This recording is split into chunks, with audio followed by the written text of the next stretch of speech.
Good evening. I'm Drew Ammon. Lauren Miner has the evening off. Thanks for joining us. Today marks 3 years since a deadly tornado outbreak in the late night hours across western Kentucky, producing severe to catastrophic damage in several towns, including Mayfield, Princeton, Bremen and Dawson Springs. There was major damage in Bowling Green as well. And that's where I spoke with a woman who was a mile away from her seamstress shop when the tornado hit. That's tonight's big story at 5:30.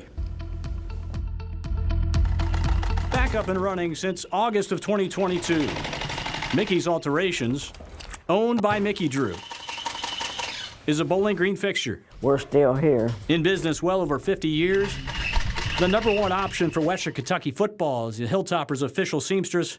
The shop took a major hit 3 years ago. We never thought we was going to be in that position that weekend. Early morning, December 11th, 2021, an EF3 tornado ripped through Bowling Green, blowing the roof off Mickey's Alterations. All the people's clothes were still intact. Even the roof was gone, but they were still hanging around. I had to clean some of them. The sign to Mickey's shop looked like this. Ironically, someone she knows recovered part of it a few miles from the shop.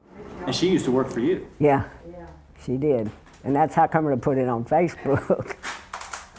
I was shocked.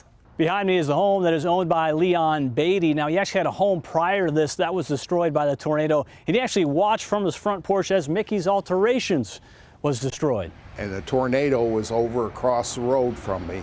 Beatty says he was about 100 feet away from the tornado. I looked down that way a little bit, and I just couldn't see the end of it. But I didn't dally too long because I wanted to get inside. While Beatty and Drew survived, 17 in Warren County died due to the storm. Now at age 78, Mickey reflects. I just feel blessed. Blessed to continue her life's work. And Mickey credits her son for most of the work that went into rebuilding her shop 8 months after the tornado. Hundreds of homes and businesses were damaged or destroyed by the storm in Warren County.